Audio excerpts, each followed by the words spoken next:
Hello everybody. Today we're here with a fast rising star and the lovely Mia Yim.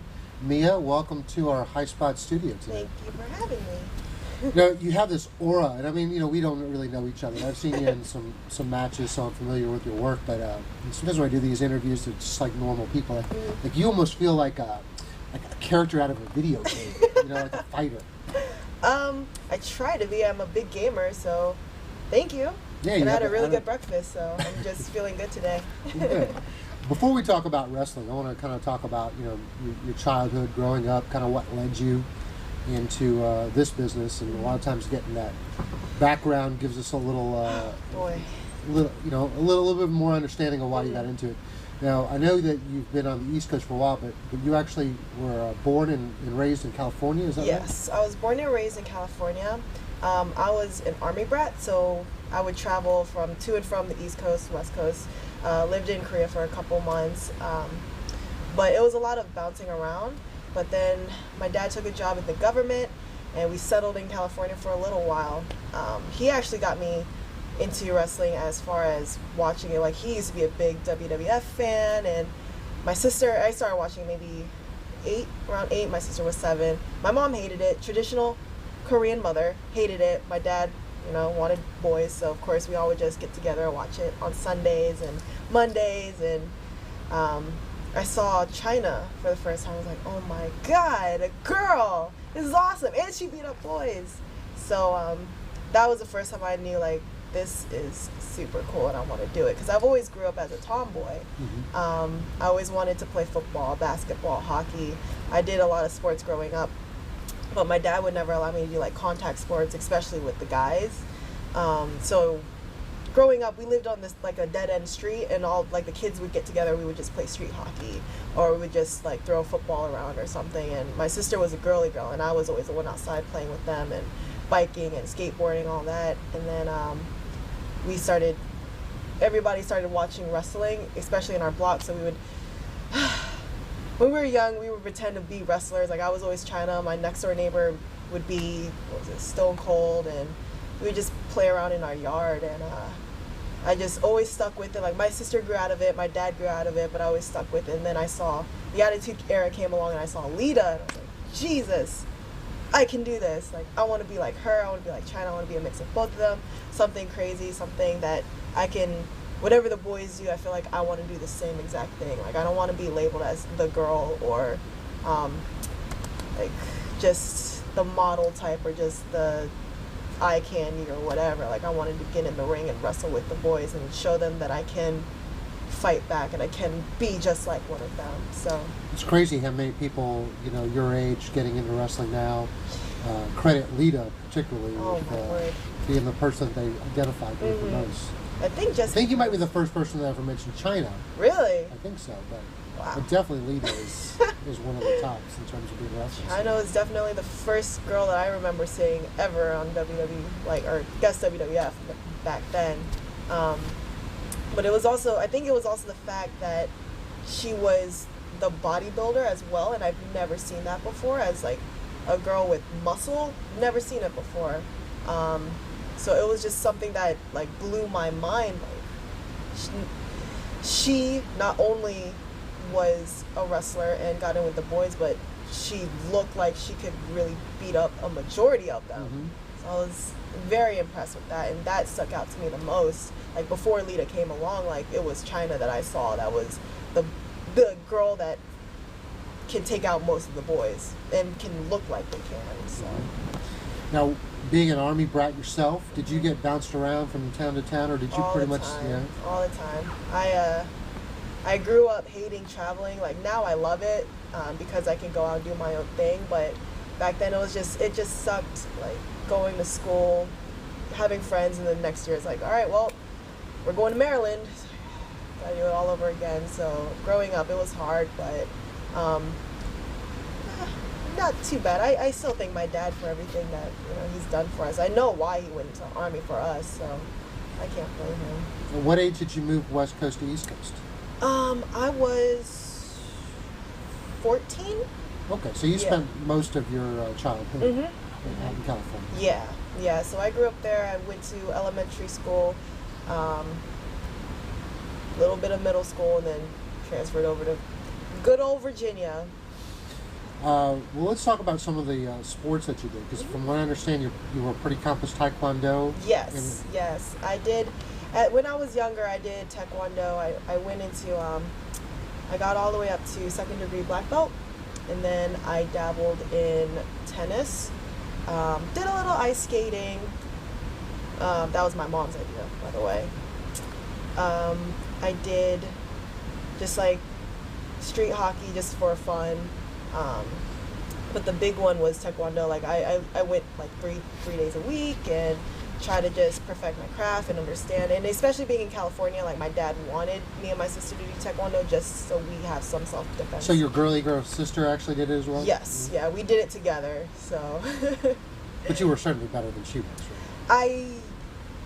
I hope my sister doesn't see this. I'm not gonna say anything because I love her, but yeah. I think I was a belt above her actually. Sorry, Kristen. But you probably started at the same time? Yes. Yeah. Oh, that must have pissed her off then. Yeah, but she is smart, and I will say she is smarter than me, so she has the brains of the family. Okay. Did she move to the East Coast when you guys did, or? Yeah, we all moved together as a family.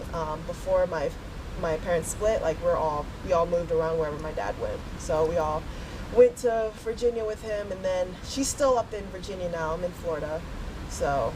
Yeah, we'll talk about why you chose to move later on in the interview. But the other thing I noticed is you played pretty competitive volleyball at some point. Yes, I love volleyball. I remember playing it in PE in middle school, so I never really thought too much of it because it wasn't a contact sport. I was like, it's just a ball back and forth. But then, like, the minute I started really understanding it, I tried out in high school for freshman volleyball just to see if I could do it. Like, I never really was confident because I never had any experience beforehand. Mm-hmm. Like, let me just see if I can at least make a team, do something in high school, be known for something in high school, because I was a dork. So I'm like, let me just try something. And I actually got in. And when I started getting coached and understanding the sport and the rules and the different techniques and how to do a certain move, like how to curve the ball a certain way, like it really enticed me, and it helped me because the conditioning helped with everything that I do now. The training, I got a scholarship. I honestly think if it wasn't for volleyball, I would have never made it to college. I got a scholarship for volleyball for 3 years. I've became a co-captain for one of the college teams, and like that taught me a lot about like leadership and different qualities that I've learned was through volleyball, as far as teamwork, leadership, integrity, like accepting defeat was a big one, because I was always competitive growing up. And then when losing, it wasn't just me that lost, it was us as a team that lost, and I had to accept it. So it was a lot of that I had to overcome and learn. But volleyball, I think, was a big part of my life. My dad, like, I wanted to quit so many times because I was just over the losing, and then certain team members I couldn't stand, and the coaches, it was just drama, everything. And my dad, like, he kept pushing me, like, you've been doing this far already, why would you quit now? Like, you're talented in this. And this was like still in high school. I was like, I don't even think I want to do this anymore. And he's like, you can do it in college. I could see you doing it. He was the only one that really told me, like, I could see you be a college athlete. I'm like, yeah, whatever. Like, I'll never get into college. I never thought I could get into college. I always thought the most I thought I could get into was a community college. But my dad actually started sending out videotapes of me playing volleyball, like, to different colleges without my knowledge. Like, I didn't even know. I was just, all right, well, I'm just going to go to Nova, just a local community college, whatever. And then the next thing I see is a letter from the mail, like, hey, we want you to play volleyball for Virginia Union. We'll pay for your education. I'm like, what is this? And my dad's like, yeah. So they gave you a scholarship offer, and you didn't even have to go to the school they just strictly off of film. Yeah, pretty much. I mean, I'm not too big on, like, high school volleyball, so I don't know how it works. Mm-hmm. I mean, do they have, like, scouts that come out to the... They do. They come out to a lot of the varsity games, and especially when we travel, we go to, like, different schools, and sometimes we do, like, regionals and nationals, and there will be a lot of scouts at those tournaments. And then it would be, like, the school I went to was about 2 hours from me in Richmond, Virginia, and it was it's a D2 school, but it wasn't really popular. But honestly, I was just happy to get any offer. But someone else pay for your education. Yeah, exactly. So there would be scouts, but I never really got anything from like the bigger schools. But I'm not complaining. But yeah, I mean, I legit went through like every level. As far as like freshman, I was in the freshman varsity team, and then next year I got into junior varsity, and then junior and senior year I got into varsity, and then in between seasons we would do like pretty much like club volleyball, which would be like the off season where you would actually have to try out within everybody in the county. So it wouldn't just be just for the school, it'd be with the whole county. So you would be picked for like NVVA 17 for the 17-year-olds in the county. So I would play club volleyball during the off season just so I could keep up and keep my skills like set. So that helped me a lot too. So yeah. You know, when you were talking about some of the things that when you first started talking about volleyball, you were talking about some of the like the leadership and the teamwork and some of those things that come into playing sports. And you know, I was just thinking what a good representative that is for you hearing that these sports are always being cut at the high school level and a lot of times at the college level. You know, but you're like a walking spokesman for some of the great benefits you get from those things. Yeah, it's just growing up, I never expected anything like my life, how it turned out to be. I never expected it to be that way. Like I thought I was just going to be just another Joe Schmo, like never been to college. But I think like my dad, it's really him that sat me down to like really open my eyes to the qualities that volleyball and different sports do give me. Because at that point I was tunnel vision. Like I just wanted to get the W's. I just wanted to get a medal. I just wanted to get like the trophies, all that. And he was just like, well, look, aside from that, think of what you're really getting like in the long term. So I just sat down and thought about it especially after my co-captaining position. Like I've never had anything like that before. And we were at Union, we were a small group. You need 6 players to play. We had 7. So it was me and another girl who was like the captain. So it was a lot of drama, especially with our coach, because she was legit straight out of college herself. And it was her first time coaching, so it was a lot of like miscommunication with us. So it was just we really had to grow up, if that makes any sense. I never really had to grow up until, one, I had to live by myself overseas, and 2, until volleyball. Like it was a different position for me because I've never been in that role before. So I've definitely learned a lot from volleyball. I would say it definitely gave me like the humbleness that I've always had. Like it definitely enticed it and made sure that I was always grateful for everything, and things happen for a reason, and you just gotta help others. I've always been told the good old rule of treat others how you want to be treated. You know, just the good things. You know, good things that matter, the little things. When's the last time you dabbled in Taekwondo? Oh my goodness, I don't even remember. It was so long. Like legit, when we moved to Virginia, we stopped. Like I got the 2nd degree black belt, and then we kept on going, and then next thing I knew, we were moved. Like we got a week notice before we had to move, and that was the last time I ever dabbled in Taekwondo. Being down in Florida with all the MMA schools, you never thought about picking it up again? I really wanted to, but I'm so busy now that I barely have time to just go to training. Like I really wanted to do like the jiu-jitsu, the Muay Thai, the MMA, but then I started looking at classes, and then I started looking at the schedule, because when I start doing something, I want to be committed. Like I don't want to just go for once a week, or if the class is open 3 times a week, I want to go every class. I don't want to just like once in a while. So I really want to commit, and just these classes are so hectic. I just don't have time. So hopefully down the line, but as of right now, I'm just trying to get through certain things first. Sure. Another cool thing is I don't know what the word is. Is it fluent in sign language, or what is the? Yes, American Sign Language. Is that right? Do you say fluent? I mean, like if you say in a different language, you'd say it's fluent, but I don't know if that's the right word for sign language. I do. I mean, I more so say proficient.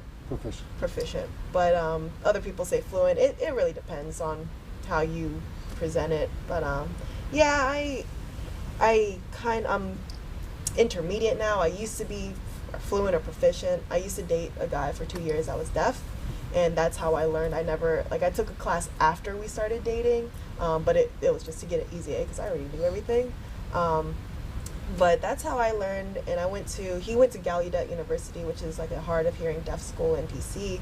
So I spent a majority of my time there, like experiencing the deaf community, understanding how to communicate with one another, speaking with the teachers and stuff. Like I really wanted to be I wanted to teach sign language, and we at my college we played against their school.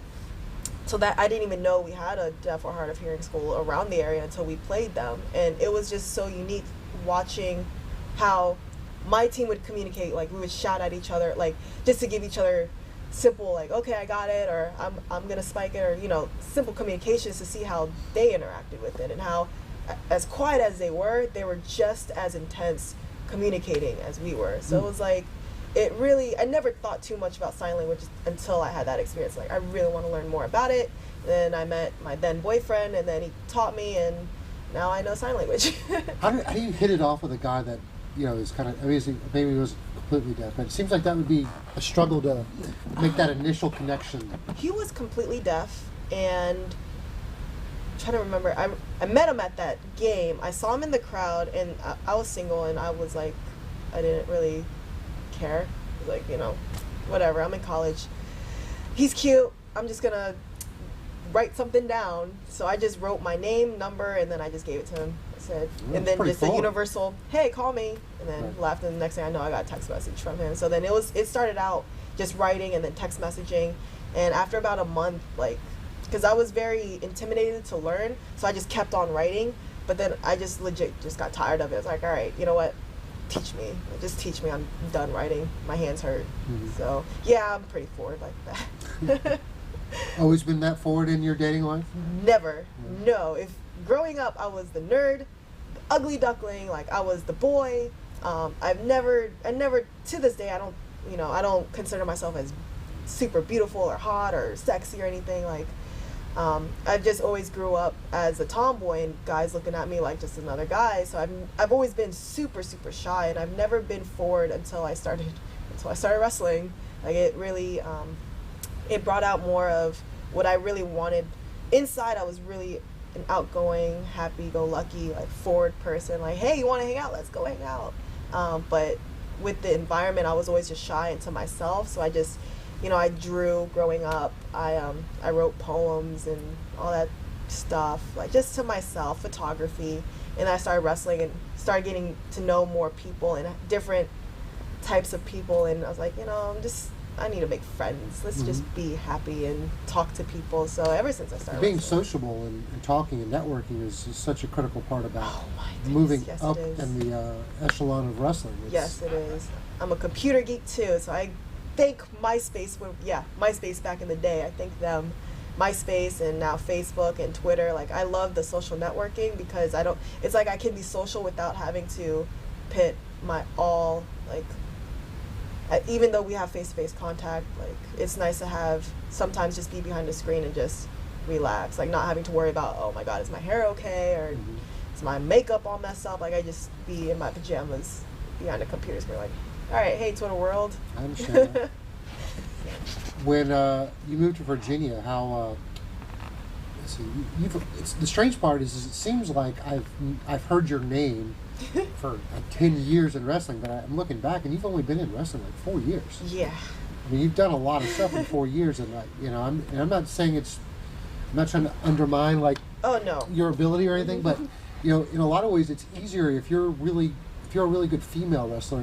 It's easier to get noticed right away because the talent pool is just not as deep. I agree. Like I was talking to my friend a couple days ago, and he was telling me, because I was asking about like different opportunities that I should dabble in that I haven't tried yet, and he was telling me that, for an example, I'm a big fish in a small pond as far as like the female wrestling in USA right now. As far as like as a guy, they're usually the small fish in a big pond, so they have to of course do a lot more to get noticed. And I guess I'm blessed and lucky to be to have athletic background and to be a female in the business, because there's not a lot of competition. Like if there was as many girls as there was boys, I probably would not be here right now. So I do think I'm lucky to be in this small pool. But Well, I think you're more talented than that. I won't minimize it to that degree. But how did you make that step? Like, what kind of connection did you make to start training when you were in Virginia?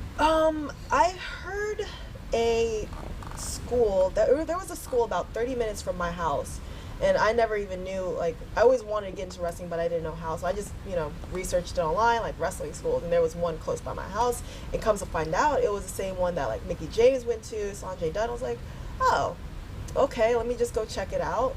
And in my head, like, I always envision, like, it's gonna be like WWE, it's gonna be flashy and pretty, and it's a warehouse. So I'm like, okay, no expectations. Let's just go in and talk to the guy and see how the training goes. So I just sat down there like a trainer. I was like, this is pretty cool, and everyone seemed really nice. And they had like the little poster boards of like Mickey James and Sanjay and different stuff. I'm like, okay, this is better than nothing. So let's do it. So I just signed up, started training, and I was the only girl in the class. Granted, there was like a few girls here and there that would come, but then they'd be gone within a month. So I was like the only girl there, and I was treated as one of the boys as I wanted to. Is this while you were in college? This was right before when I started training. I just started college, and my college was 2 hours away. So when I would come and train, it would be after volleyball practice, like immediately after volleyball practice. I'll just get in my car, drive up 2 hours, start training, then come right back down because I lived on campus. So basically you're saying this last 4 years of your career that we've seen has been while you were also doing college on the side as a scholarship athlete. Yeah.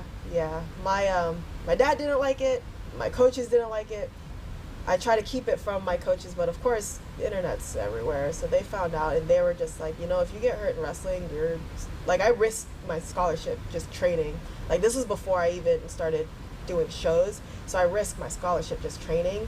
Knock on wood, thankfully I never really got hurt throughout.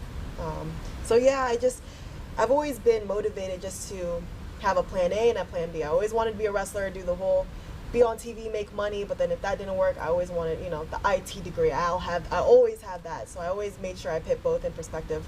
Got to prioritize. School was always, as much as I loved wrestling, like, school was always number one. Like, at least as long as I get through that, when I finish, I know wrestling would be like my focus. So just had to get through that. So for all the computer geeks, you said an IT degree. What exactly are you able to do right now? I mean, certainly it's better than being able to do MySpace and YouTube. I went to school for computer security.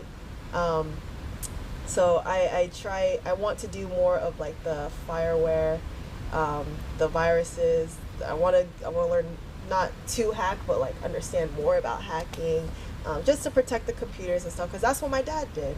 And I always wanted to be in his footsteps. Like, he worked for the government for that, and it's like, that was always cool to me. I always loved cyber security. So I went to school for that, and granted, I don't have a job in it yet, but I'm still, like, I'm trying to get different certificates to, like, be more...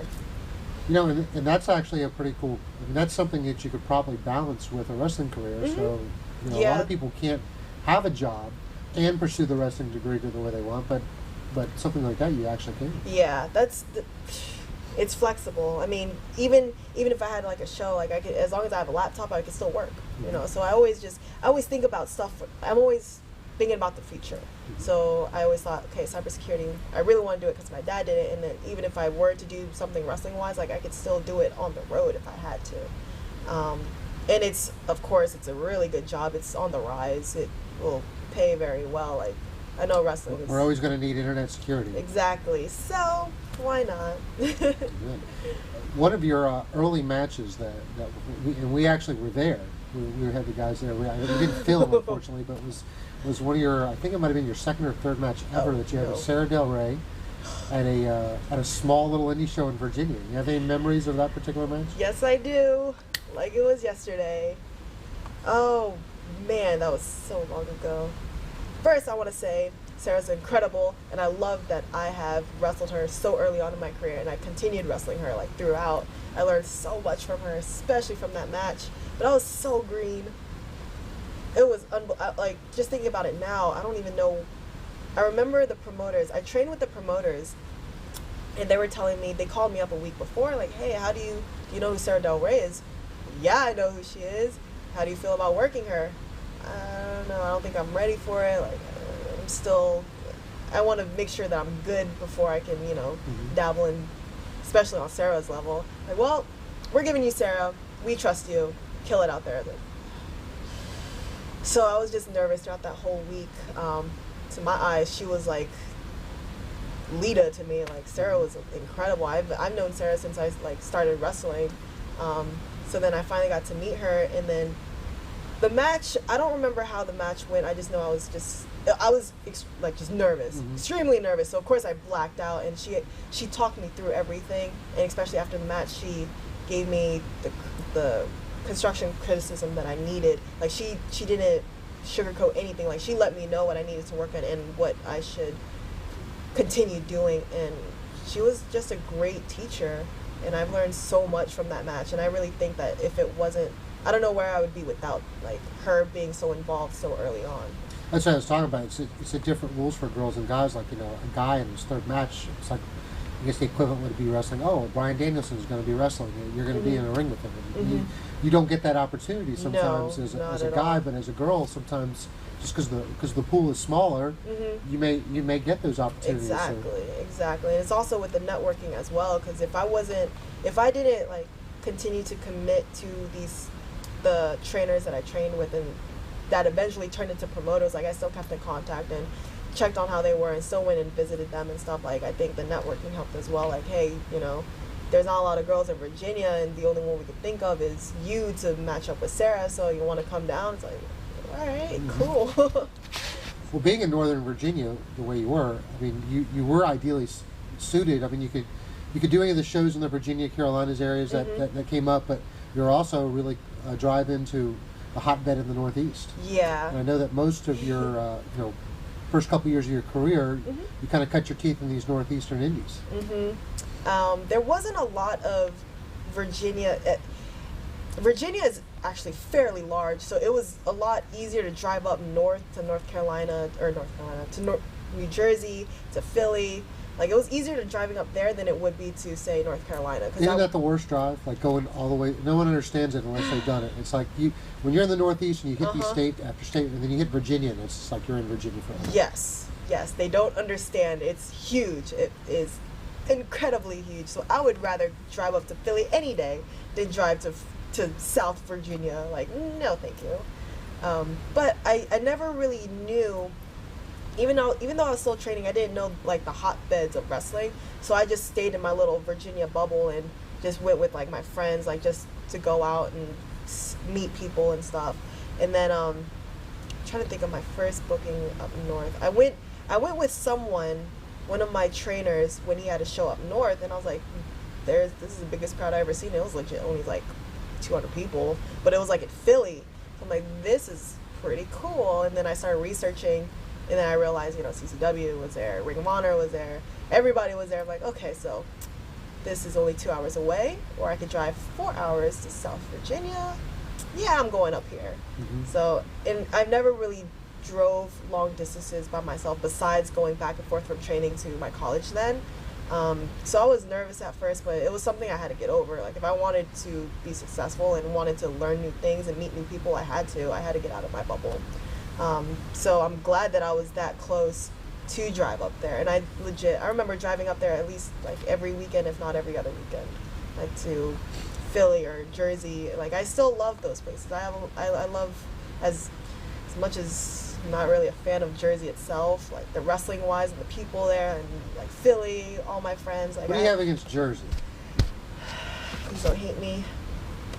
I'm from New York, so you can say anything you want about okay. Jersey. Well, then in that case, one, it stinks. Two, the people, not the wrestlers, but like just the general people, just are ridiculous. Just not. I legit thought about moving to Jersey at one point just for the wrestling, and I'm so glad I did it, just because I would not be able to handle it. Not a Jersey girl. No. So always California girl, never Jersey. New York, on the other hand, my best friend was in New York, so I stayed up there a couple times. I can't get into New York either. Too much going on. So no offense to New York or anything. No, I'm taken. but just not for me. Well, I'm going to lead you into talking about Combat Zone and some of the highlights of your career there. But other than Combat Zone, talk about some of the other promoters that gave you some early opportunities in the Northeast.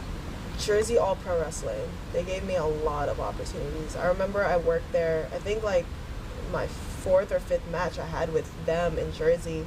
And they gave me new girls that I've never, not that I never heard, but I've always not just unfamiliar with. And then they introduced me to like all these really good girls that I do like have heard of. The first JAP match I had was with Annie Social, who's like one of my really good friends now, and she as well, same as Sarah, like helped me out throughout the match and told me what I needed to do and what I needed to work on. And then they kept pitting me with her like through a couple matches, and I've learned a lot from Annie Social as much as I did from Sarah, because she did stick with me. She like, even when I went back to Virginia, she hit me up like, hey, how you doing? Like, just one, like, you know, what did you watch our match yet? What did you think? And like, just giving, to this day, she keeps giving me like input and like helping me out and stuff. So like JAP really helped a lot, and I got to meet, if it wasn't for JAP, for that locker room, I would have never gotten into Ring of Honor, because I would have never met Daisy Hayes. So it's legit like just a spider web of like, if it wasn't for this, I wouldn't have gotten this. And it was just like, it all worked out perfectly, and it's incredible. So JAP was a really big one. After JAP, it was Ring of Honor that helped me a lot, because they allowed me to come train with them with Delirious and Daisy Hayes. I got to train with them.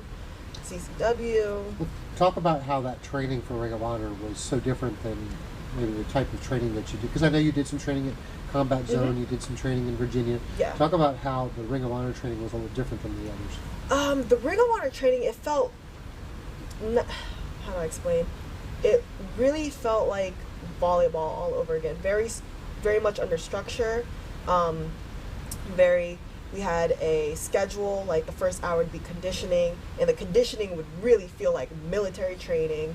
And then we would do like drills for like another hour, and then like matches. Like they had a set schedule, and it was nice because I like going under a schedule. Whereas Combat Zone and the school in Virginia, it was more like the first hour would be like conditioning mixed with some drills, and then the second hour would be like free for all. Like, we'll just work on whatever we feel like we want to work on. Very relaxed, and like if you just want to bump around, or if you just want to roll around, you can do that. It's free for all. But Ring of Honor, like we all were like in a line, like a single file line, doing drills and like in and outs, and it felt like volleyball all over again. I loved it. I love having the balance of that along with free for all with the military style. Like having both of it really like helped me out.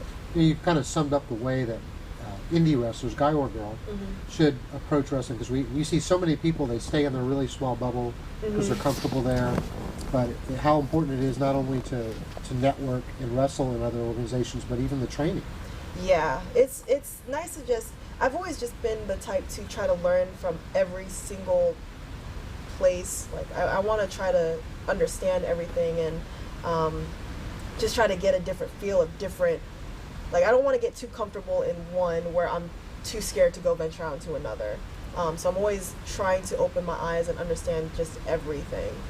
Even I'm not a fan of lucha, but I would love to learn it just to know that I can, and just to have the experience of learning lucha. So it would hurt people more if they just stayed to themselves. Like even to this day, I have friends that's still in Virginia, that's still wrestling in Virginia, and I'm like, they're asking me how I did it. I was like, well, one, you have to leave Virginia. Right. So no one's going to discover you in Virginia. Yeah, it is. Yeah, exactly. So yeah, it's just trying to learn as much as you can from everywhere. Everyone has something to offer.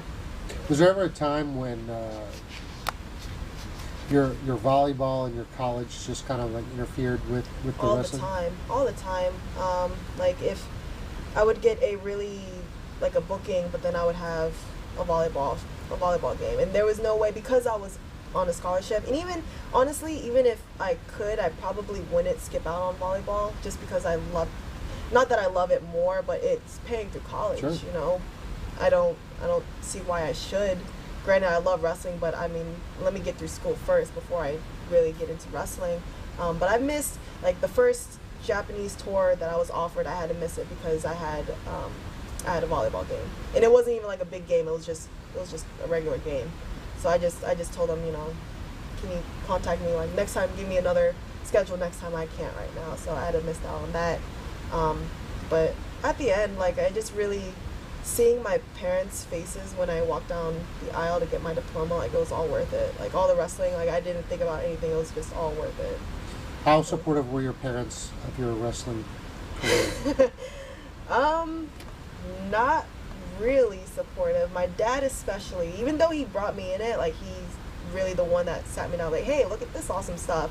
He hated it the most. Like, my mom, she gotten over it just because she's seen how passionate I was and how I would go training like every other day, and it legit in her eyes was like, okay, well, she's not in with the bad crowd, she's not doing drugs or drinking or anything, you know, it's just wrestling, it's athletic, and she's keeping healthy, and oh my god, she's eating healthy.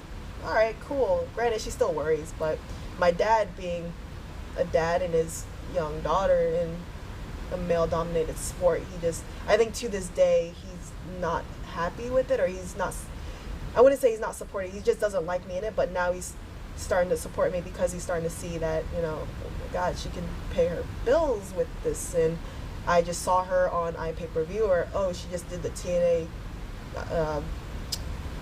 what's it called, the one night, they're taped 8. yeah, like she was just on TV. Okay, well, I'm gonna, for the first time maybe a couple weeks ago, he watched me at Shine Wrestling on iPay-per-view. It was the first time he ever seen me wrestle. Like, really?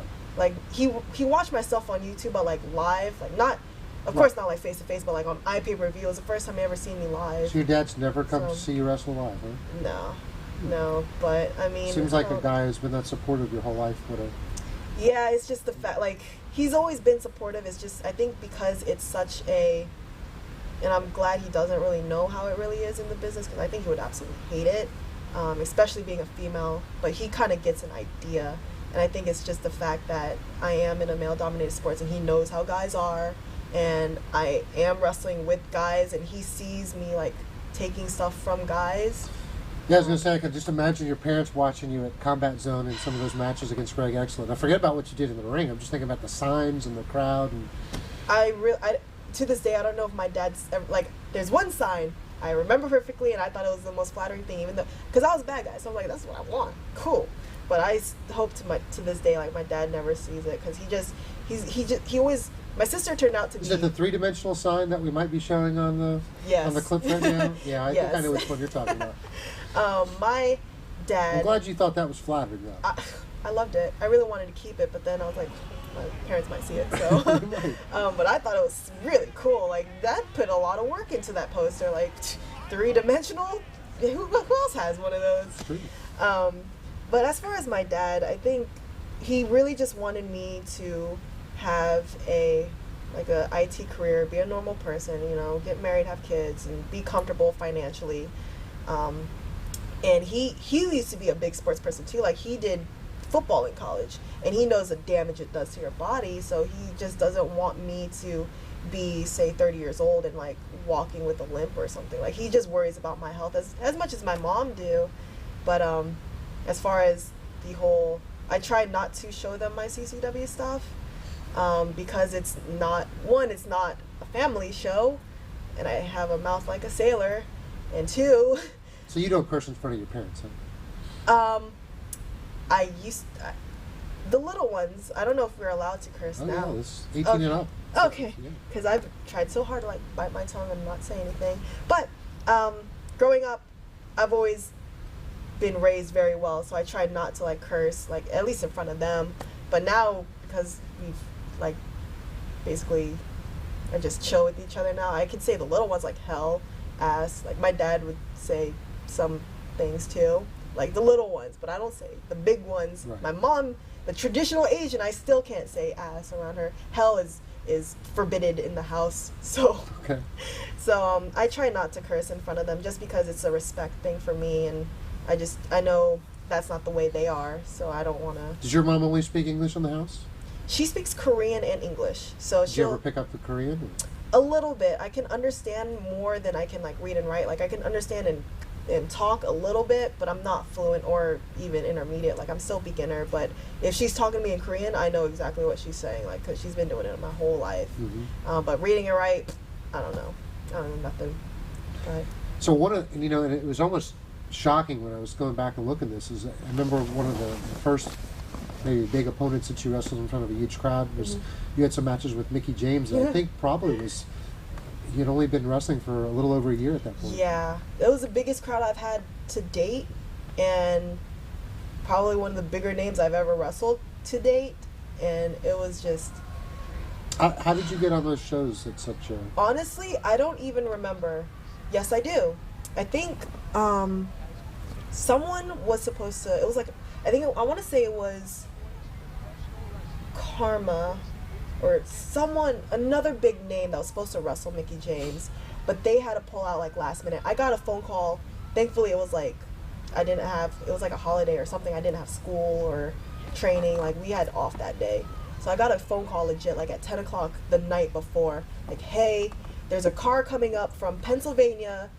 We're wondering if you would be able to come to New York and wrestle Mickie James. And I was like, okay, Mickie James, there's a car in Pennsylvania waiting. Sure, why not? So I just got the phone call the night before. I just packed my stuff and then went out to Pennsylvania a couple hours later. And then ended up on that show. So I think I was just a backup. Now that you're telling this story, I was going to call the promoter and ask, and he probably could have told me this. But now that you're saying this, I think honestly what happened is she didn't want to do any business with Mickie, and Mickie, I guess they were going to wrestle twice in one weekend, and that's what you ended up doing. Yeah. I guess he was going to split between the two of them. One was going to win one day, one was going to win the other day, and she didn't like that idea. Really? And it was just kind of like, okay. Oh. I don't know nothing about that. No, you're just. So yeah, I was just a backup. A victim of circumstance. Which helped me out. So I got to meet Shelton. Hope you're watching, Shelton. What's that about? Shelton? He's just. I'm not supposed to ask about Shelton. I know. He's just one of my really good friends now, but we bust each other's balls all the time. It's like a frenemy thing. A frenemy? Yeah. But I so love you met Shelton at that show? Yes, that was the first time I ever met Shelton, and immediately he was eating chicken. Of course, like, you want some chicken? No, I'm on a diet. And I was like still shy because it was like a lot of names there, so I was like, oh my, I was still timid. And being 1 year in, I didn't want to step on any toes. I just want to respect everybody. I didn't want to even touch the food. So I'm like, you guys eat it. I'll wait. Like I'll wait until you guys are done.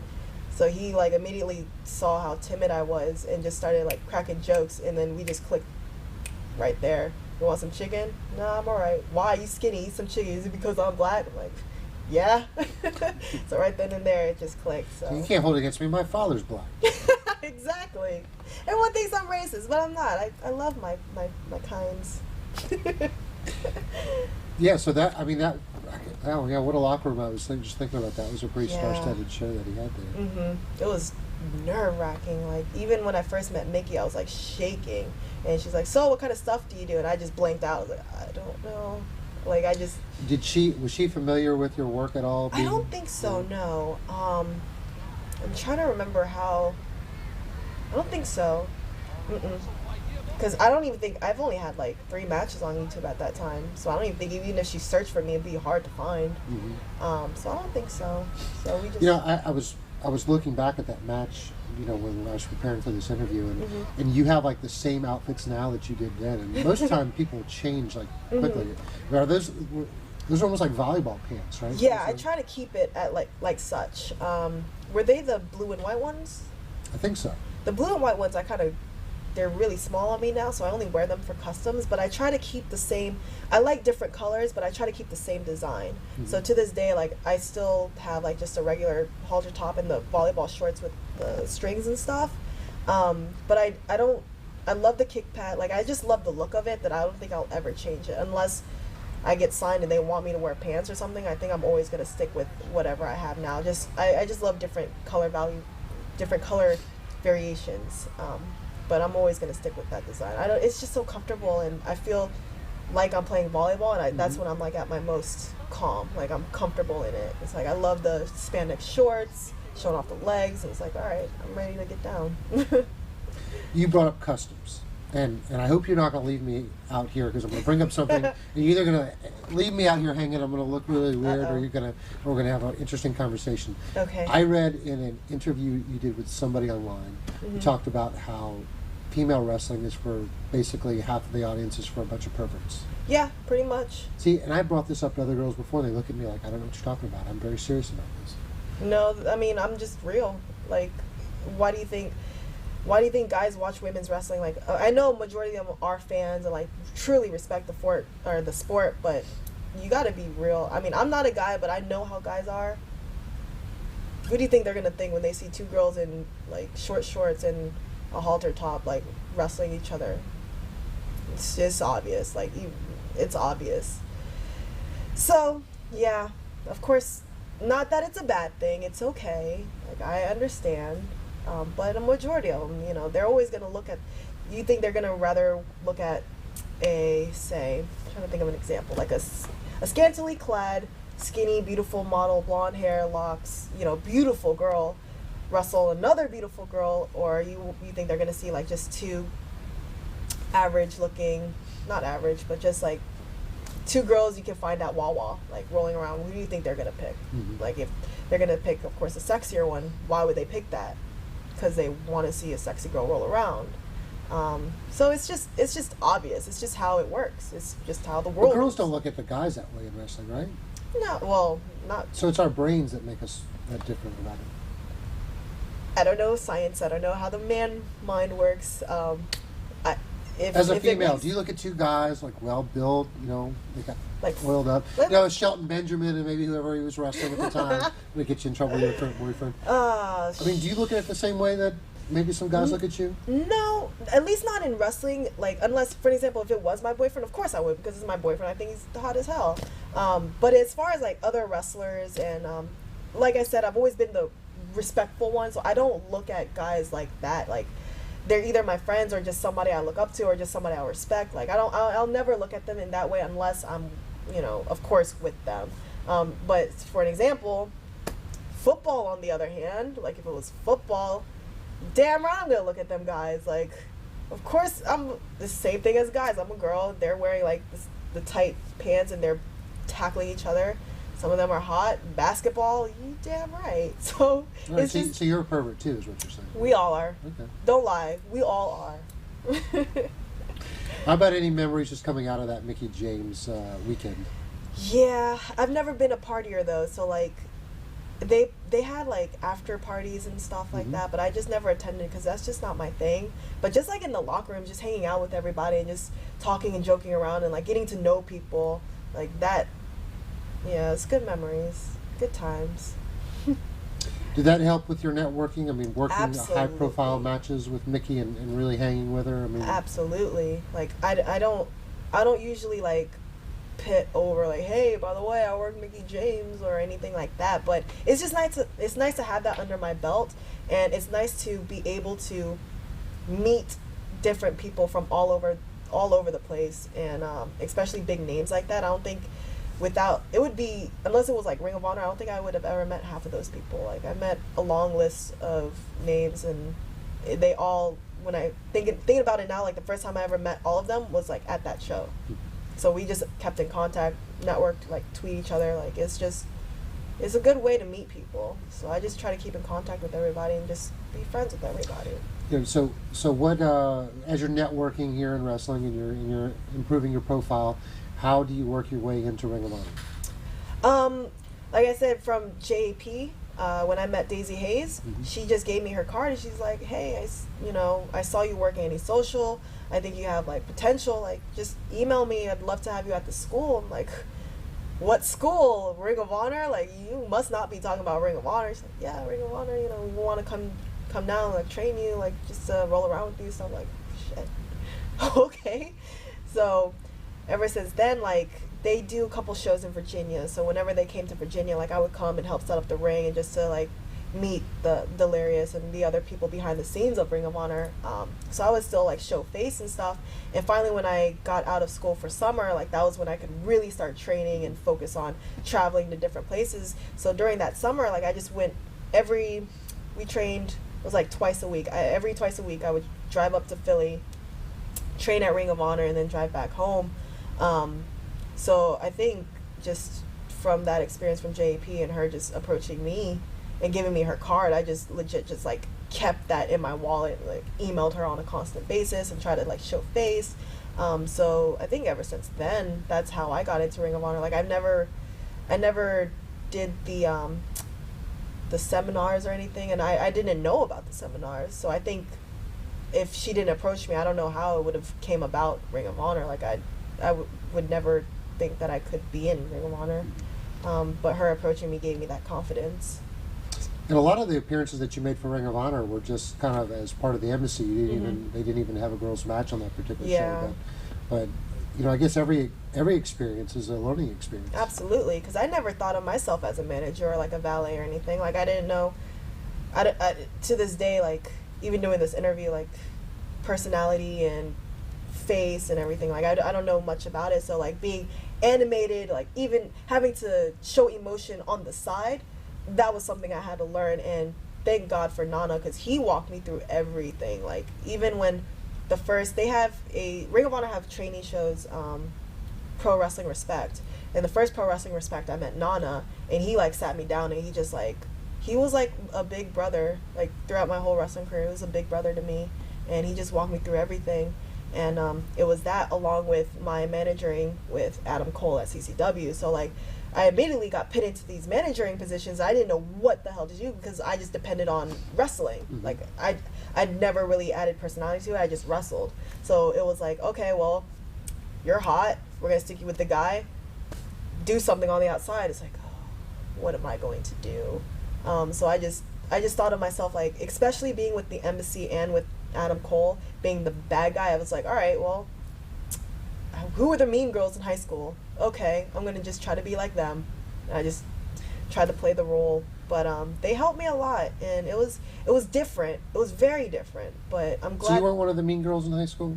No, I was the one that always got picked on. Like, girls were assholes to me. They threw rocks at me. Really? Yeah, and it's funny. What did you do to them? I've never been. I don't fight unless I have to. Like, unless somebody physically put a hand on me, like, I won't fight. I just would rather walk away and not deal with it. So even though, like, I got picked on a lot in school, I was the main target of being bullied and everything, and social media, cyberbullying. I was a victim of all of that. But I mean, it was just one of those things where, like, I think that also helped me with the wrestling, because of a lot of the fans online, the ones that don't like you, like, they'll go in hard on you, like, oh, she's fat, or she looks like a tranny, or stuff like that. And it's like, I think from high school, like, I just had a really hard shell from it, and it's like, okay, whatever. I just don't even, it doesn't even faze me. But like, it's funny now because all those bitches in high school, like, Facebook, hey, how are you? I see you're doing the wrestling thing, good job. I'm like, all right, whatever, get out of here. So it's just nice to, like, sit back and finally be like, huh, you want to be my friends now. Mm-hmm. How full circle the world is. So I don't put it in their faces or anything. It just makes me so happy to know, like, oh, these girls, they are so entertaining. Well, I think you can kick their ass now. I think there's no doubt about that. I don't. I never talk about fighting. Like, I've gotten to fights in California.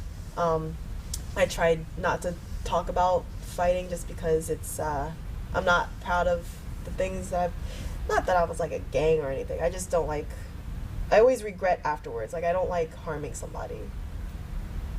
So I just, like, even if I could beat Don't somebody, let that get out. That's not going to be good for your wrestling career. Exactly. And if I could beat up somebody, I'd probably, unless they, like I said, unless they do something to me first, I wouldn't. Like, I'd rather not, prove something else. Like, if they're talking crap about my wrestling and shitting on me as a wrestler, it's like, okay, well, then that's motivating me to do better in the ring, and when I have a great match, I'm just going to come and look at you like you were saying. That's all the fight I need. Mm-hmm. I don't need to lay my hands on anybody. So You mentioned Adam Cole, and I want to maybe open this up a more wider discussion of Combat Zone, because a lot of people, including myself, kind of got to know you as what you did with Adam and what you did in your matches in Combat Zone. Yeah. So what initially led you to working for DJ? Get goosebumps. Combat Zone was like probably one of my most cherished memories, just because I met DJ also at JP. So I swear all these people I meet at JP now, but I met DJ at JP, and then he was telling me that they have Combat Zone Wrestling, and I've heard of Combat Zone Wrestling, one, because of Sanjay Dutt, when I first went to training, like I knew who he was and what he did at CCW, and I was also told like that was the most violent and like insane wrestling company ever. So I'm like, oh, shit. Like, do I really want to go here? Because I'm thinking they want me to freaking do crazy stuff. It's like, okay, open mind. I can always say no. Let's go in with an open mind. Let's learn something different. So I finally go, and it was legit just like a real training school. It wasn't the hardcore stuff that I was expecting. I was like, okay, this is pretty cool. So DJ brought me in, invited me, and I just stuck with it. Like, I basically trained with CCW and Ring of Honor at the same time. So I just trained with them for like a year and a half to 2 years straight. And I give all my credit to CCW because and I love Ring of Honor, but while they were giving me just the managing stuff with Embassy and with like little spots here and there, DJ and CCW gave me, even though I was managing, they gave me like legitimate stuff as far as wrestling with the boys and doing just like crazy things with the boys, or taking some crazy stuff like pile driver through the table from the apron from Sandy Callahan, like they let me take, and it was like, so I was doing all this crazy stuff along with all the subtle stuff with Ring of Honor. So it was a nice balance, but I legit give CCW a lot of credit for allowing me to showcase what I can do with the guys, and like not just stick with the girls, because Kimberly, like I trained with her as well, and they didn't just have us wrestle back to back like over and over again because we're the only two girls there. They let us wrestle with the guys and showcase what we can do. And me being one of the bigger girls, like I can't really do a lot of the stuff that I can with the guy as far as like the high flying or like just you're not going to do a moonsault off the top to the ground against a girl that's 100 pounds. No, right? thank you. I'm okay. Right. I'm okay on that. But being put in the ring with like Greg Excellent, like I was able to do everything that I know and everything that I can to him, and he took it like a freaking champ. So I give CZW and Greg Excellent for like the feud that we've done. Like it's to this day my favorite feud for everything, and I'm just so lucky to be given the opportunities that they've been giving me, because nobody else would let me wrestle a guy until I went into CCW. Like the minute after CCW, that's when people started pitting me with dudes. Yeah, I was going to say, you know, and I don't want to say, because Chikara also did some Sarah Del Rey versus Guy matches around the same time, but you and Sarah with CCW and Chikara, you kind of set off a wave now of, you see these intergender matches are almost common. Yeah, and that's all I wanted. Like when I first started wrestling, all I wanted was I just wanted to be equal. Like I don't want to be just having girl matches all the time. Like I just wanted to be treated as one of the guys, and to be pitted in the guy, to be looked at as wrestler versus wrestler rather than man versus woman. And after everything with Greg, like even he said it himself, like I'm getting goosebumps because like I can envision him saying it. He's just like, you're one of the toughest workers I've ever wrestled. And it was like, he said worker, he didn't say girl. So I was like, that's all I wanted. And now seeing all these intergender matches, like revolution. Feels so good. So Would you say that you prefer to wrestle a guy when it's the right guy over wrestling a girl? It depends on the circumstances. Like if I would rather wrestle, say like Sarah. But if I could wrestle Greg again, I would love to wrestle Greg. Like it depends on who I'm wrestling. But I'll wrestle anybody as long as they're safe. But it really depends on who. As thoroughly as you can remember it, let's take people through, because we're going to put as bonus matches on this interview. Okay. Your the 3 matches with Greg, leading up to the TLC match, which was your third.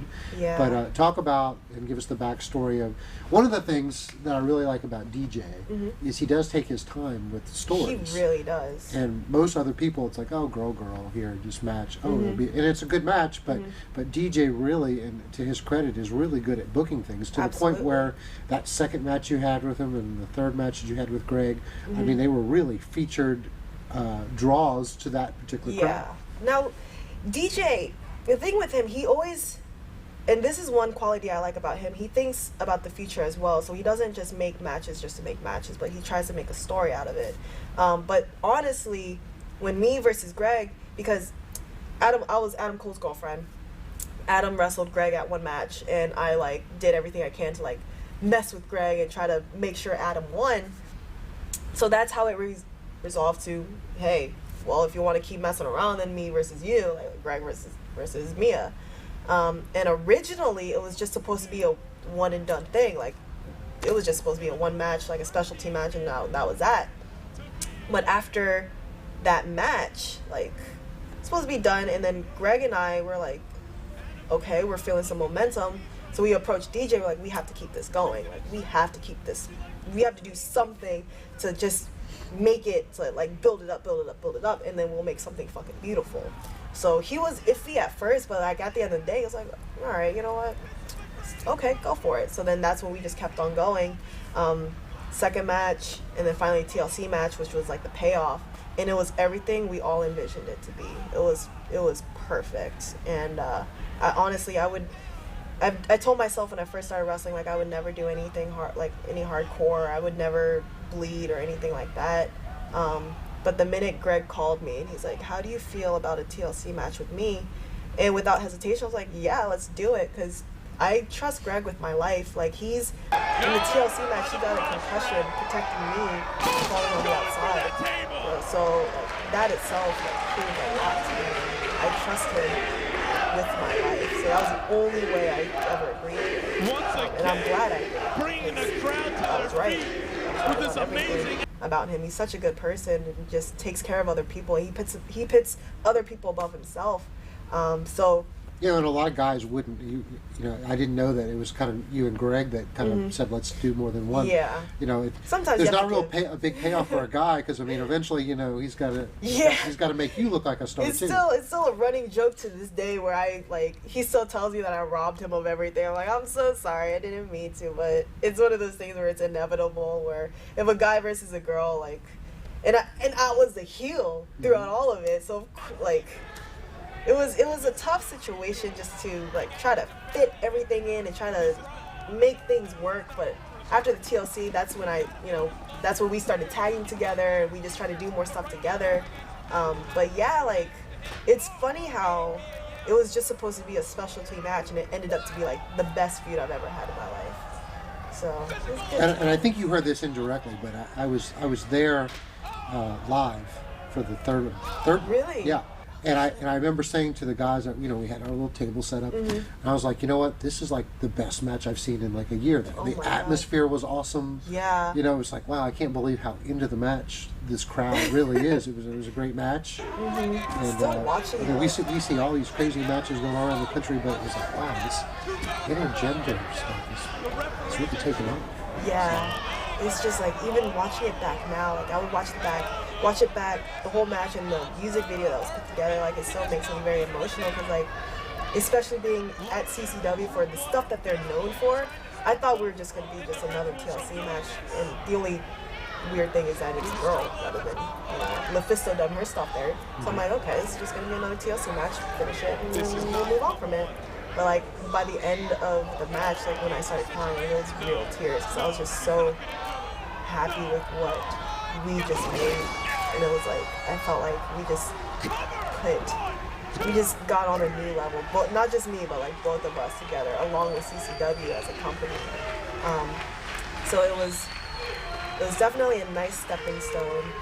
I would definitely grant that as a stepping stone in my career. You know, and another nod to DJ for identifying talent, but you know, Adam Cole now, it's been a couple years later, he's blown up really big. He's considered to be one of the best, and you know, before anybody else, I think DJ saw the star power that Adam had.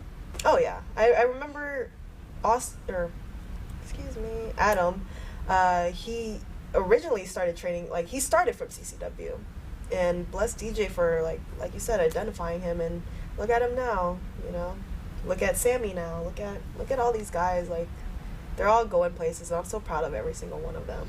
It is, when you start looking at you know, CCW's always been, you know, especially in the shadow of like a Ring of Honor, they've never really gotten a lot of respect for the talent that they've developed. Right. You know, like, I think most people are going to say, well, Adam grew up in Ring of Honor. You know, Yeah. But really, he grew up in Combat Zone as well as Sammy, and Exactly. and probably when we talk about 2 or 3 years from now, maybe some other guys that we don't really even give a lot of thought to. And I still give credit, like, even though I started in Virginia, like, when I really intensely got into, like, the training, like, I started with CCW. Like, that's, to this day, like, granted, I learned the basics from Virginia, but I give a lot of credit to CCW, because that's like my second home. Do you think that maybe one of the reasons why that they struggle to get the audience and the respect that they probably are due is because of their hardcore? Absolutely, absolutely. Because I still remember, like, when I first heard about it, like, I was just so, I did not want to touch it because of the stuff that I've heard and the stuff that I've seen. I think the fact that they are so notoriously known for their hardcore kind of hurts them in a way. But I know now they're doing more actual, like, gimmick matches or real wrestling matches or they have a partnership with WSU now, and like, they're doing different stuff rather than just focusing on the hardcore stuff. So they're branching out for different audiences rather than just the guys that want to see blood. Once you've seen some of these bloody things up close, yeah. Do you have maybe any respect or more respect for what they do than maybe so beforehand, or do you still look at it and like, what the hell are you thinking? Why are you doing this? Honestly, I still have that feeling because all these guys that I've met, so smart and they're so intelligent and they're doing all this stupid stuff, and it just makes me like cringe just thinking about it because I'm like, you guys, they have families at home, and one of the big things that I remember at one Tournament of Death, I think it was like Masada versus one of my friends, Scotty, and Masada pile drive Scotty on a cinder block, and like his scalp just like flapped open, and he legit just had to like hold it to finish the rest of the match. And I'm like, you just had a child, you're married, you're smart as hell, like why would you even agree to do something like this? And it's just like these guys, I think it's because I actually care for them. Like, I don't look at wrestlers just as wrestlers. Like, they were a family, and I care for these guys. So when I watch it, it's like watching my big brother going through something, or it's like watching a father figure do something stupid. It's like, granted, it's for show, but you should have a limit. Like, this is the reason why we can't walk when we're 40 years old. This is the dumb stuff why we can't remember our own birthdays. Like, you're not going to remember your child's name if you keep getting pile driven on a cinder block. So it's hard to say that I respect it. Like, I'm not going to tell them they should and shouldn't do something, but I just think they're way too smart to be doing anything like that. It's just, a lot of times it's the power of the crowd, the energy that the crowd, and you want to, you want to be a performer. Yeah, and even though it may only be 300 people, it feels like a lot more when you're in the middle of the ring. Which is completely understandable, because as in my TLC match, like, I felt that way, but I was still able to say no to things. Like, to this day, I've never taken a steel chair shot, and I refuse to. Why should I? I don't want to lose my college education for a chair shot. And granted, the crowd, they really do have a power, because the guys would feel it, be like, all right, let's do something crazy, but I just feel like you should have the willpower, or someone should be able to just think of the long term and the long run, like, okay, well, I can do it for the crowd for this match, or I can remember my son's birthday, or I can remember my wife and I's anniversary, or something like that. It's just, I don't know. It's a tough subject that I because I'm not really a hardcore wrestler, I can't really say certain things, or I can't really I don't judge, but I just feel for these guys, like, and like we said earlier, because the guys are in such a big pool, they have to do certain things, or they feel like they have to do crazy things to make a name for themselves. Like, I know my boyfriend would give me ideas, I'm like, babe, that's stupid. Not psychology wise, like, it makes sense, but for your body and stuff, like, that's just plain stupid. Like, you don't need to do that. Mm-hmm. And it's like, well, I have to if I want to get known. It's like this. I feel for the guys sometimes. Like, I know it must be tough for them. So yeah, CCW and their crazy stuff. Poor boys. Yeah. Let's talk about your decision to move to Florida. Okay. Because from a wrestler standpoint, probably the best place you could be for your business is somewhere that's directly accessible to the Northeast. But I guess after college, and you decided to move to Florida. Yes. A lot of things stemmed from it. Like, I really wanted to get out of the area, especially Virginia, because I thought about moving to, like, Maryland, Philly, the Northeast area. Anywhere but New Jersey. Anywhere but New Jersey and New York. But I wanted something new. I wanted a fresh start. I just finished college, and I just finished a tour in Japan where I stayed there for a couple months. So I was back in Virginia. I was like, I needed something new. I just started dating my boyfriend, and like a lot of my friends was down in Florida as well. And I just needed a new chapter in my life. Like, I just wanted to start something new. And I never thought too much about TNA or WWE, so I never really like, oh, if I go to Florida, I'm going to try for WWE. I never thought about that. But it was like one of those things where if I ever do decide, be right down the neighborhood, so why not? So I just packed up my stuff, and I just got offered a real job down there too. And granted, it's not the best, and it's not IT, but it's something better than nothing. So it's just a new chapter of my life of just trying to branch away from everything that I've known from my family to like the history that I have with CCW, Ring of Honor, just to branch out and try something different. So I don't regret it. To this day, I don't regret it. And there's a lot more different opportunities in Florida. Like, it's legit its own little circuit. Not the best circuit, I say. I was going to say it's the shits. It's not the best circuit. Like, besides Shine and FIP, like, everything else is like, but it did... When I decided to move, it was one of those things where I was ready for real life. If a company really wanted to book me, then they would have to fly me. Like, it was one of those things where, okay, now I can stop working these shows for X amount of dollars, these shitty shows for X amount of dollars, and if they really want me, then it'll be worth it. Like, I'll only be doing shows that would be worth it. And so far, that's how it's been. Like, I've been getting really good bookings. Not as much, but I mean, at least those that matter. Got a real job, like, I'm settling down.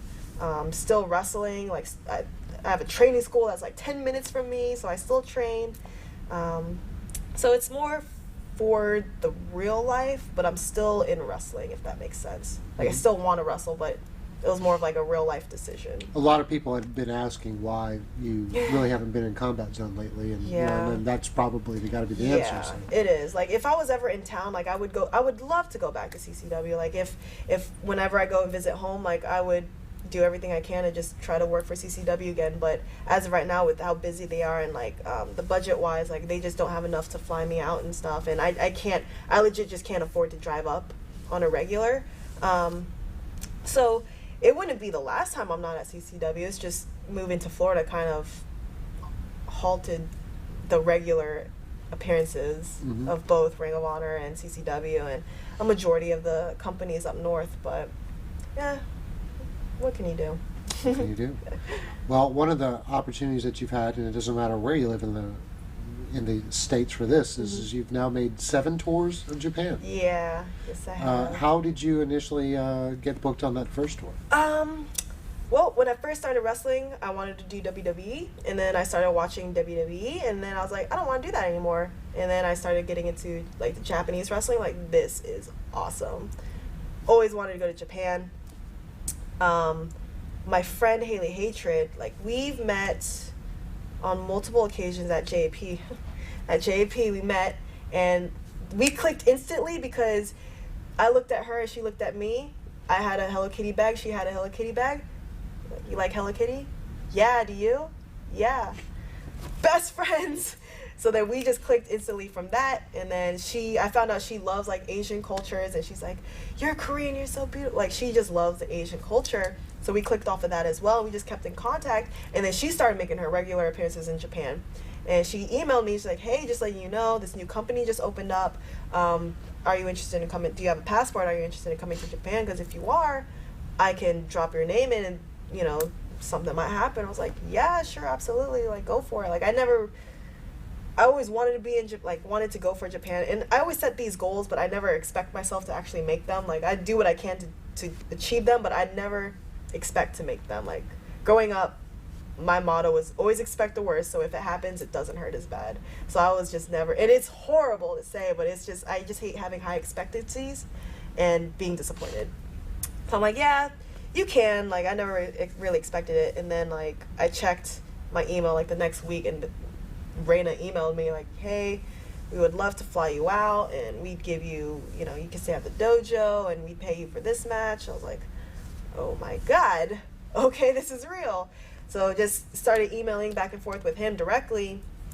And the minute I landed in Japan, he's like, well, we originally planned for 1 week, but we want you to stay for 3 so you can do a couple more shows. So like at this point, I like finished college, or no, this was like during the summer, so I didn't have anything. I didn't have a real job. I was like, yeah, let's do it. So I just stayed an extra couple weeks, and since then, like, we've trained every day, had multiple shows, and they brought in other gaijins or other foreigners from America, and they had a partnership with CMLL, and I think to this day I'm the only one that they regularly keep flying me out to, and Reina will always be like my Japanese company, and I've made so many friends there and still keep in contact with, and I think it's just making a good first impression and just like being respectful. Like growing up, I think that helped me a lot too, because that's how they are over there. Like respect is number one. So as long as you leave a good impression with them, I think you'll just be good. So ever since then, I've just always just kept in contact. They just give me dates. I'm like, all right, let's do it. I was under contract with them for a year. Like, it just worked out. So what does under contract for them for a year mean? Meaning you can't work with any other Japanese companies, or meaning they get the first dibs on any dates that pretty you have? much, yeah. I mean, I can still work with TV. I can still work with like any other Japanese company. I can do whatever I want. But whenever they have dates or whenever they want to fly me out, like You have to make them the first priority. Yeah, so I would have to stay there for like 3 months at a time, and granted, we had like different stuff set up as far as like I would have my own apartment, I would get a certain amount of money, I would get grocery money, all this other stuff. Like, as long as I just committed to them, they committed to me. That's all it was. Like I was still able to do the iPay-per-views. I was still able to do like TV stuff. So that never really restricted me of anything. So to me, it was like, all right, cool. I think the only disadvantage is if WWE wanted to sign me, I wouldn't be able to until that contract was over. But other than that, like everything it benefited me. Like it was an advantage for me. So you know, some people really love going to Japan, and other people really hate it. You know, the different culture, the food, the changes. Just not used to it. Not used to it. Everybody has their own reasons. I think growing up with a Korean mom and kind of understanding the Asian cultures, like I kind of already knew what it was going to be like. I personally love Japan. Like I would never live there, however, but I would go there back and forth all day if I could, like all day and night. I would continue working for them. It's a lot more intense as far as training and the wrestling schedule. A majority of like the injuries I have now, or like the strains or whatever, is from Japan. So it's a lot more intense over there. But everything about Japan, as far as the food, the culture, their discipline, everything, like I loved it over there. So how about being the new girl in the locker room for the first time before you've proved yourself? And I'm sure it's different now that you've gone over there 7 times. Talk about that first time. Was there any type of assimilation problems?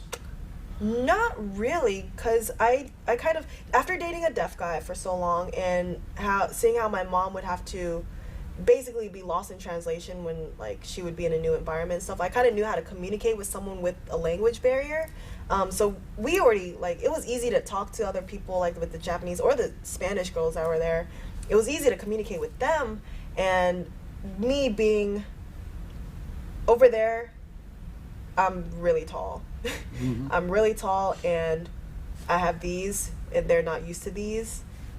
So being the new girl in the locker room, they all were very, very friendly and nice, and they all just like would point at me and say how tall I was, and they would be shocked with how big these were.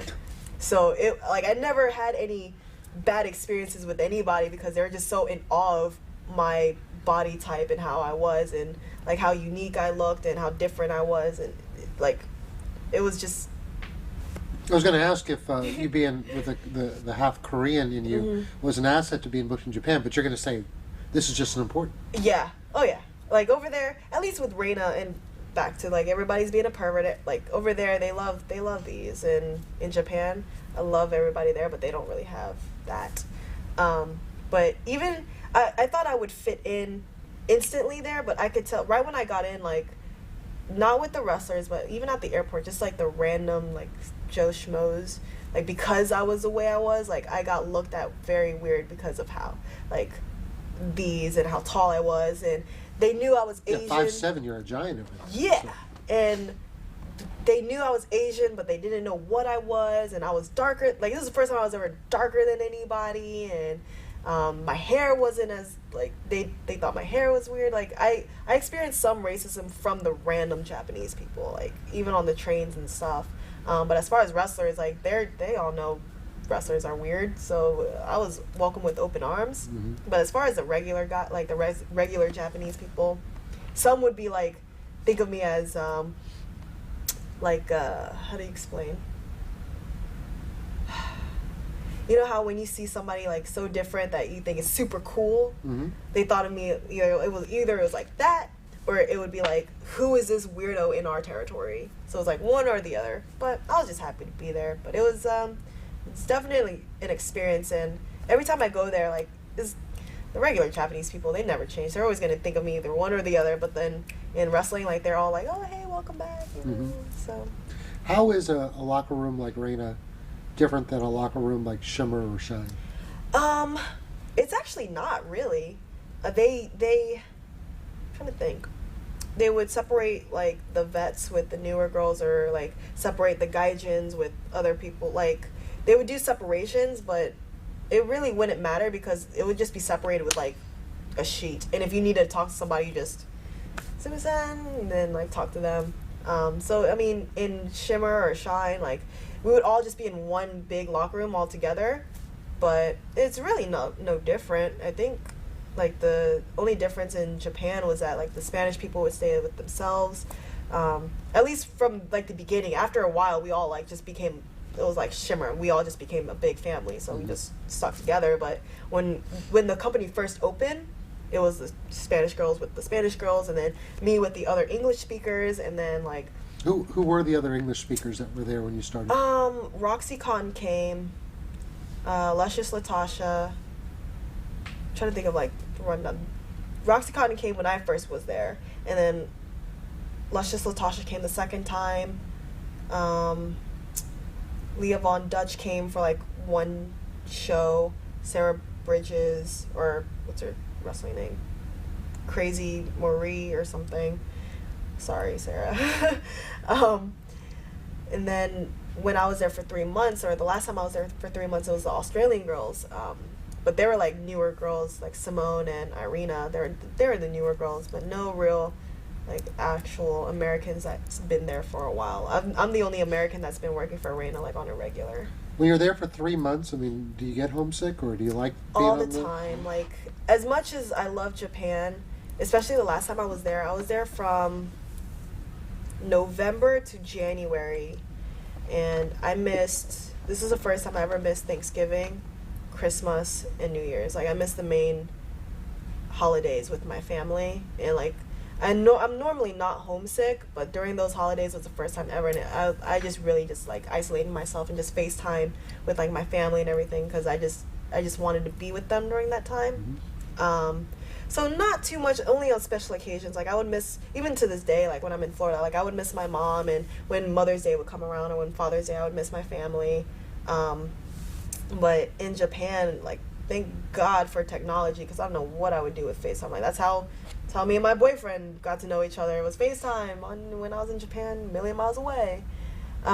So you actually got close. Well, we could disclose Jay Rios as your boyfriend. So you actually, rather than having a difficulty being apart, that actually brought you together with the technology? Yeah, yes it did. And I don't know if we want to talk about this, me and Jay, later, but Nope, talk about it right now. It's a whole long story, and I wish he was here to witness it now, but he's sleeping because he's lazy.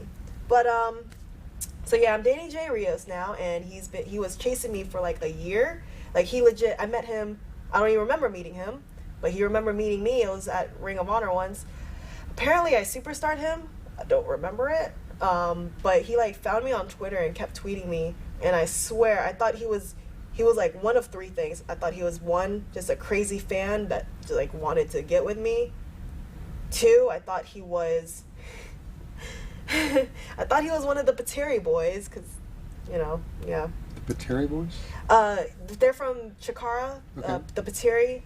I love them boys. They're cool. But I thought he was one of them, like Louis.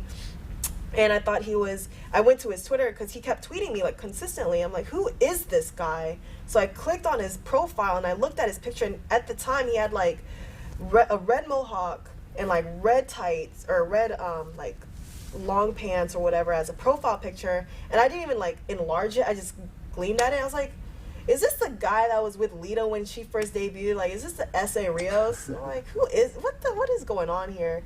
So I talked to Leva, who's like really, really good friends with Jay. I'm like, Leva. I'm like, Leva, who is this guy? Like, is this something I have to worry about? Like, who, he keeps hitting me up. Who is he?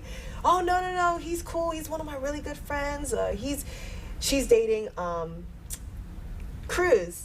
Jonathan Cruz, the tag partner for Los Pendejos. So she's like, yeah, that's Cruz's partner. I was like, oh, so he's a worker and he's not crazy? No, he's really cool. He's a really good guy. I was like, all right. So then we just started tweeting each other back and forth, like just simple stuff like about movies or I would tweet something, he'll respond to it, and little interactions. And then I did a Shine before I went to Japan.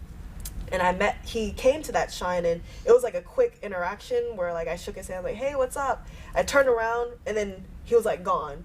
So he told me he was like shy and he just wanted, like, he was super shy and just like got nervous and left. But like I talked to him for a little bit, turned around. When I turned back, he was gone. So I was like, okay. So that was like the first memory I remember of like meeting him. Mm-hmm. I remember I saw him at Ring of Honor. Like I walked by him. That was like the first memory ever of seeing him. Now that I'm realizing that he's not part of the Pateri. But ever since, and then I went to Japan, and being homesick, and I was going through like a lot of stuff with personal things, like with my then boyfriend at the time, which, you know, he was a really good guy. I'm not going to fault him with that. He was a really good Wrestler guy. or non-wrestler? Can't talk about it. Can't say wrestler or non-wrestler and leave it at that? Can't talk about that one. Oh, okay. But going through a lot of stuff with like just missing home and missing everybody, my family, and then that, and Reina was going through, they were like transitioning to what they are now. So I was in the middle of like a transition from splitting like different companies and stuff. So it was like starting to get really stressful because there were other English speakers and they were trying to have me translate to these, because I can talk with the Japanese, like not really a problem. They wanted me to tell them like, hey, by the way, you won't be able to come back next time around. Like I had to translate that for them, and it was just starting to be stressful on me, and it was just a lot of stuff going on. And I remember I tweeted something. I have a really bad habit of tweeting like what I really feel. Like I'm an open book. So I tweeted something that I wasn't happy, and he just tweeted me back, and no, he like or DM'd me or something, and we just started talking right off the bat, and he got this.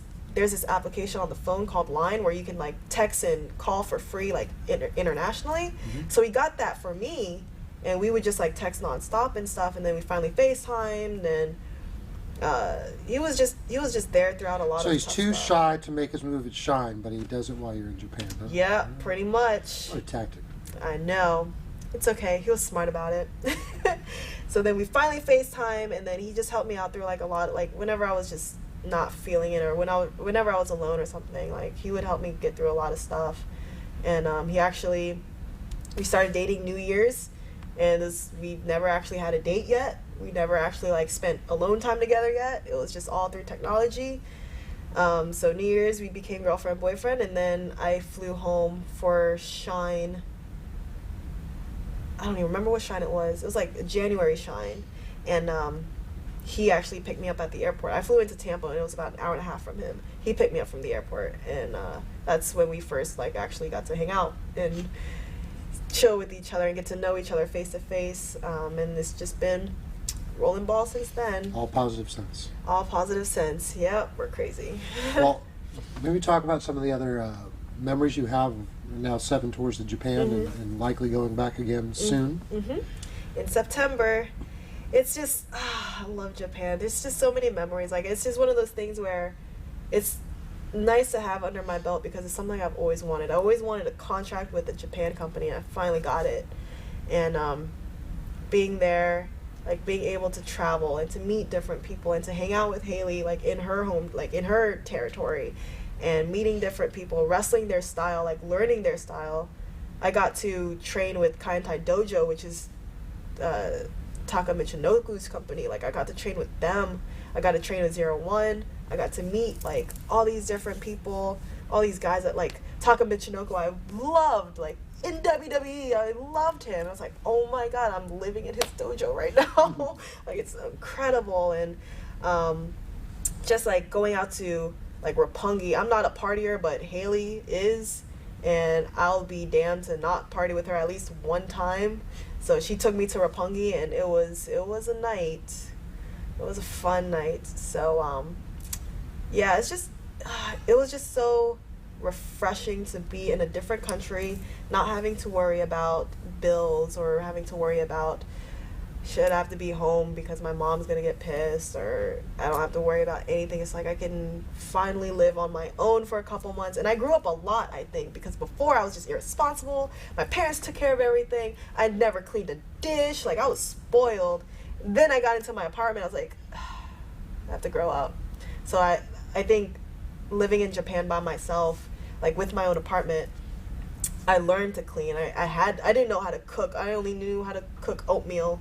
And in Japan, as expensive as food is, you have to learn how to cook. Yes, it is. So I learned to cook, clean, like make sure everything was like in order. And I grew up a lot there, and it's I think I'm very thankful for it because even my parents, like when I came home, like the first thing I did, like I saw dirty dishes in the sink and I just cleaned it. I was like, I just, it's to the point where I just can't stand a dirty house anymore. Mm-hmm. So I just did everything, and my mom was like, what are you? Like, what happened? And they're like, you really grew up. Like you're budgeting, you're paying your bills on time.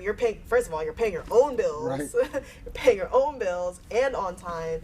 And I grew up a lot over there, and it was like the same as volleyball. I just learned a lot as far as like leadership, because being there multiple times, like whenever they would bring new girls, like Aki, she was like one of the head trainers at the time. She was these new girls, please take her under your wing, take care of her.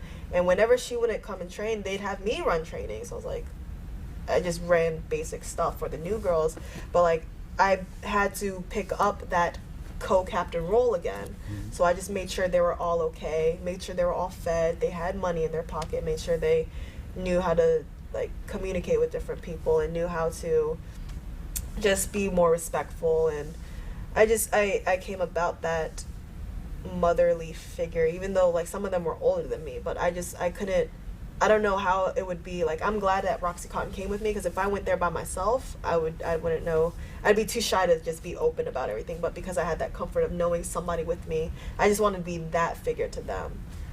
So it was a lot of memory of just, even though it wasn't a long time, but like I grew up a lot. I got to experience a lot. I got to learn different languages. I got to learn how to communicate. I got to learn like different wrestling styles. Like I cherish those moments so much. So. Learning a different style, and I'm always interested to hear people's experiences when they go mm-hmm. overseas for the first time and they mm-hmm. work. You know, when you have a match here in the States, you maybe talk about the match for 15, 20 minutes, yeah. and you go out there, and if something goes wrong, you can kind of communicate. But you don't have that luxury when two people aren't speaking the same language. Right. Did you have any challenges before you got more comfortable with the style? The first match I had overseas was with Hiroyo Matsumoto, and she spoke a little bit of English, so it was simple, but I had more difficulty whenever I had to wrestle one of the CMLL girls. I had more difficulty with that because, like I said before, like I don't know lucha. I don't know any, even though I'm dating a Puerto Rican, I know no Spanish. I don't know how to work lucha style, like only the basics. And like I've been put in situations where like it was just difficult, but the thing over there is the benefit that we have is we get to put matches together the day before. So we would have all day, like we wouldn't have training or anything, it would just be focused on putting matches together. Mm-hmm. So we have all day putting the matches together. So we got that. So you were more comfortable with your opponent than Mhm. just kind of walk. Exactly, exactly. So it was easier over there. And as far as training, like the training, it was intense, but in a good way. Like it felt. I think Ring of Honor helped a lot because of the structure of it, and volleyball with the conditioning. So like I came in there and it was like, all right, I've done this before. This is cool. But it was like when we started training with the Kaientai Dojo boys, it felt more. We mixed in MMA training in it. Like they legit brought an MMA guy to train us. That was different. Like it was just something so out of my element that I felt like a girl for once. Like so it was they would bring different like aspects like MMA and different styles, and they wanted me to teach them American style. So okay. So I taught them American style, CMLL girls taught us lucha style. So it was just a mixture of everything, which was awesome. You know, you're too young to remember this, but when I got into wrestling, when I started Highspots, and what was going on in Japan was the people who follow the wrestling on the internet level, which is, you know, the type of people who are watching this, they would follow Japanese wrestling as closely as any other independent company, and to a little less degree what was happening in Mexico. There was a subculture of people who like that. But it seems like now with the Ring of Honors and all these other groups, and with the Shimmers and the Shines, it seems like nobody really pays attention to what goes on in Japan. Yeah, I think the only time they do is when, like, I know Shimmer brings in a lot of Japanese wrestlers. Like, the only time they really start researching is when they know a Japanese person is making an appearance. Like, I know Ring of Honor just, who I've been a fan of for a while, but they just brought in Kushida from New Japan Wrestling, and for like a show in Toronto or something, and then all of a sudden everybody's like, oh, Kushida, he looks really good. And I'm like, Kushida's been wrestling for a while, by the way, guys. So I think it's like the minute that an American company brings up somebody new, like that's when everybody would start researching them. But from a financial perspective, and someone who's brought in Japanese talent, like I brought in a Muda or a Liger, and like there's a whole generation of people that know these guys as legitimate superstars. Yeah. But see now, you know, if a guy brings in somebody that isn't as famous or hasn't had a run in the U.S., I mean, you know, it's a big financial burden to pay the plane ticket, and you basically have to bring him here for a week.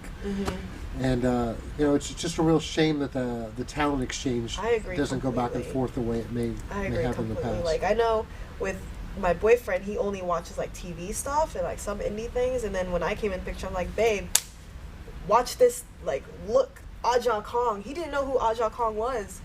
I was like, the greatest wrestler in the world, like Manami Toyota, like all these different girls and all these different Japanese wrestlers. Like I had it sucks because I've always just been a fan of Japanese wrestling, so I've always known, like whenever I would hear news about Liger, it's like, God, Liger news, like I would know. But it's different for me to like come into an area where people's like, who's Aja Kong? It's like, what? My heart just broke. So yeah, I understand.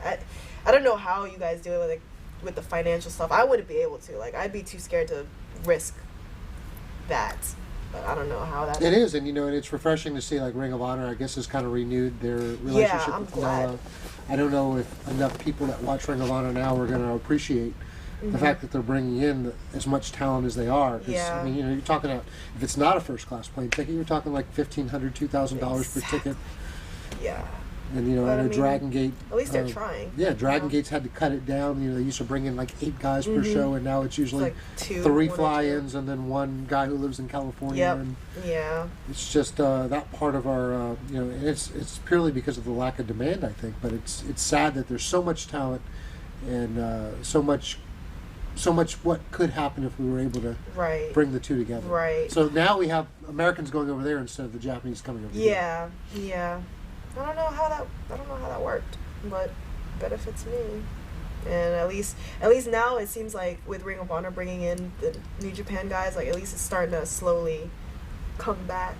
I'm hoping it comes back, because I know when I first started like working JP, this is the first time I met Liger. I was like, oh my God, they brought Liger. So I'm hoping they do start bringing in. It might be more of a financial thing, but I'm hoping. Wishful thinking, I guess. Well, you've done other interviews where you've talked about where your goal is not WWE, or your goal is not TNA, and that's strange for most people because most of the time that's everybody's goal. Yeah. But I mean, but for you, I mean, Japan was my goal. Like at first, everybody, whoever says that WWE is not their goal, it's a lie. Because why do you think people start wrestling in the first place? Because they see WWF or WWE, whatever. So at first I wanted to, and then that's when I discovered Japan wrestling, and then that was what I wanted to do. And now that I've done that, it's one of those. I'm in one of those positions where like, what can I do now? I haven't tried WWE yet. Okay, let's see how that goes. So now I'm at that point, like I've done TNA, like I dabbled in it, not really done it, but I dabbled. Done Japan, like I've done everything that I particularly wanted to. I'm like, the only thing I haven't done yet is WWE, and it'll be cool, make some money, get a bigger name, I guess. Why not? And like I said, like before I moved in, at least I'll have WWE in my backyard. It's right down the street, so okay. So I'm probably going to try just to say that I've done it and just to see if I can do it. Like I always like setting goals for myself to try to accomplish it and see how far I can go. So I want to do it just to see if I can, you know. And it'll be nice to make money from it. And I don't know. Well, to acknowledge what you've done with TNA, I know you had earlier in your career, I think you had a tryout match. I don't know if there's anything you want to talk about with that tryout, but I was really green for that tryout, and I don't know how the hell that came about. Because I started my first show was in 2009. I had that tryout in 2010, like a month after I got these, of course. But I wrestled Taylor Wilde. She was very smart, and she knew how nervous I was. So she called me. She's like a really good mentor. And I'm glad I had my tryout with her. And it was just a basic, easy, it was like a 5-minute dark match tryout. It went, I think, looking back at it now, like I think it was just the fact that I was really green. Like you could tell, this was before I knew how to like facial expressions or like tell a story with body language. Like this was before everything. Like I just didn't move. I was a robot just moving. So it was really just because I was just super green. They said I was too fat. Really? Yeah. But I'm not bitter. Like, I'm healthy. I have muscle. I'm not a size 0. I'm happy with my body. So the minute they told me, like, it hurt, but it was one of those things where, okay, well. Who told you were too fat? I don't even remember. I was talking to Taylor. I don't even remember. So long ago. I was talking to somebody for a while that got me the tryout, and then, like, they gave me I asked for updates like a month later, and they're like, oh, you know, it was good, but you just need you're just a little bit too green, and you need to lose a little bit of weight. It's like, you know, no fault to them. This was when I was doing volleyball. Like I never dieted. Like because of volleyball, I had high metabolism, so I would drink Sprite for breakfast. Like I had the worst diet, and then when I started wrestling, like I still kept up with that diet, so I still ate a lot of crap, but didn't work out as much. So I think that like pushed me to really try to better myself like health wise and try to get into a more leaner, healthy shape. I'm very happy with where I'm at now. So even if they told me to this day, if they told me I was fat, I'm like, okay, well I'm happy with this, so I don't care. But yeah, I think it was a mixture of being too green and just not being what they were looking for.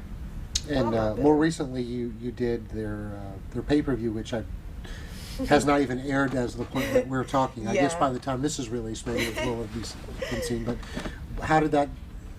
Who called you about that, and what was your decision process in just taking that random booking? Al Snow contacted me about that. Lagana, he used to work for Ring of Honor, and we still keep in touch like on occasion here and there because he's just super busy and I'm super busy. But like we met at Ring of Honor and we always just like joked around with each other. And then he went to TNA. He's like, hey, just letting you know, if you ever want to try for TNA, just let me know. I was like, okay, cool. And then he hits me up about this TNA pay-per-view. He's like, would you be interested in it? I was like, I just moved to Florida. It's down the street. Sure, why not? Okay, well, I'll be having Al Snow call you soon. And called me up like a week later, set it all up, and then I got my pay-per-view match with Tara, which was incredible because I've always wanted to work her because I've seen her in WWE, I've seen her in TNA, and I've just heard like she's just so talented that I know that I could just pick her brain of everything, and just working with her, it would be like me working Mickey James again, or me working like Sarah Del Rey again. And I remember meeting her at like at a convention in Jersey once, and I used to work with Diva Dirt, and the owner of Diva Dirt, Melody, would always talk crap. Like, we would have that frenemy thing going on. Like, we would talk crap about each other, but we would really be friends. And she would always talk crap about me to Tara. Like, if you ever work Mia Yim, make sure you kick her in the face, blah, blah, blah. So then, first time I go up and I, like, shake Tara's hand, she's like, oh, you're the one Melody wants me to beat up. I was like, I am. So then we just clicked it off right there, and then finally, like, the minute I pulled up into TNA, like, I'm walking in, and Tara's walking past me. She's like, oh my God, we're working together. I was like, really? Thank you, Jesus. So it was just such a great match, and she's so smart. Like, just putting matches together with her, she's so intelligent. And her being the heel and having Jesse on the outside, and we were able to do so many, like, we had no restrictions. Like, it legit just felt like another match rather than something for TV. It just felt like another match that we could do whatever we wanted. Like, I was going into that pay-per-view, I thought, okay, the moves that I do that I'm thinking it's like WWE. The moves that I'm thinking that they're probably not going to let me do, Germans, high-flying stuff. So I'm basically going to have to just do girl stuff. Like, all right, I'm going in there with like a mindset like, oh, I'm going to have to do dumb cartwheels. I go in, we're putting the match together. I was like, is it okay if I do? She's asking me what moves I do. I was like, well, I do a German. She's like, let's do it. I was like, really? She was all for the stuff that I wanted to do, and it was just so refreshing because just having that mindset of, they're not going to want to do anything, or they're not going to want to, like, I'm indie, like, I'm just an indie worker. They're not going to want to wrestle indie stuff and all this other things. But she was all down for everything, and I was like, this is incredible. So it was. So you have that mindset that, oh, I'm just an indie worker, because really I look at the independent level among the, I guess we'll call them, which are certainly a part of the elite girls on the indie level compared to what TNA has. Oh. And I think that roster-wise, you guys are better than what TNA is putting in. I think I've always just considered myself an indie worker. Like, I've always just been indie-tastic. Like, the stuff that I do, I'm really horrible with psychology. Like, and Jay tells me all the time, my psychology with telling stories and matches is horrible. And in Japan, it's just spot. So I guess that's why I love Japan so much, because I just do moves. And half the moves that I do is like guy moves, and girls don't really do it. Like, I started doing a 450 splash. I do a package pile driver. Hey, Kevin Steen. Started doing a package pile driver. Like, it's just moves that you don't see on TV. So I've always just considered myself just an indie-tastic worker. I never consider myself like, I don't know how I look on TV, or if I'm TV ready, or just ready for just TV made. I just always consider myself as indie, which is not bad, but just going into like being indie for so long, considering myself indie, and then walking into So long. Okay, She's been wrestling 4 years, and it's so long. 4 years, and walking into like the big time TV with like on set, Universal's like, oh god, just thinking, okay, TV style, what is it? Oh my god, I have to work like a girl. So yeah, I don't know. It's just something I always considered myself as, and maybe some people might think of it as an insult or something, but I'm happy with it. Like, I don't consider it an insult at all. If people's like, oh, you're indie, thank you. What do you want me to say? So when you're, let's say, 30, do you see yourself like still being in the wrestling business? You see yourself being an IT girl? What is it you see in your 30? I see myself as middle, not short, not long-term future. 30, I see myself like still dabbling in wrestling, like here and there. Definitely not as active. Like maybe like once every few months. But I really consider myself as an IT girl. At 30, I want to be married.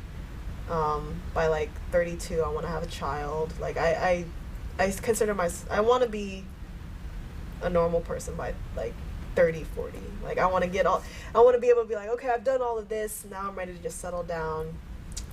Be making a lot of money just playing with the computer, wrestling here and there if it still matters, or if it still counts, or if my body's still up for it.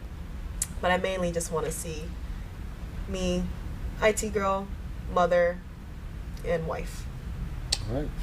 Well, we appreciate your time. Is there anything you want to plug? for fans that somehow don't know how to reach you on social media? I am everywhere on social media. So if you just Google me, I have Twitter /Mia Yim, Facebook /Mia Yim, YouTube /Mia Yim 3. I'm everywhere. Like I'm if LinkedIn. Yeah, I don't really know what else to plug in. And if anyone wants to book her for internet security, she's up for that too, right? I'm taking internships. I would love to get certs, whatever. Teach me. Well, thank you so much for Thank spending you. some time today. Thank you for Best of luck having to you. me. Thank you so much. Bye, guys.